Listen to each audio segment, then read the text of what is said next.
دا هم هغه د مرکزي جومات سره نږدې دی، دلته دا ګلان پلوري، ډول ډول ګلان دي. خلک راځي د خپلو ملګرو لپاره چې کله تحفه ورته ورکوي، نو د هغې لپاره بیا دغه ګلان اخلي.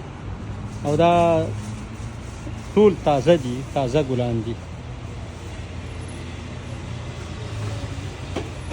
دا هټۍ یا دا دکان ما چې په یاد راځي له ډېره وخته دلته دی. او دا چې دی دا بیا ګوره اصلي نه ده چې ونه وایي چې تا هر څه اصلي وویلې یا تازه ګلان دي ویلې، نو هر څه تازه پکې نه دي، هر څه تازه ګلان نه دي، ډېره برخه یې تازه ګلان دي. مثلا ما د انټرویو غوښتنه وکړله، وایي انټرویو در سره نه کوم، مرکه ډول ډول ګلان دي.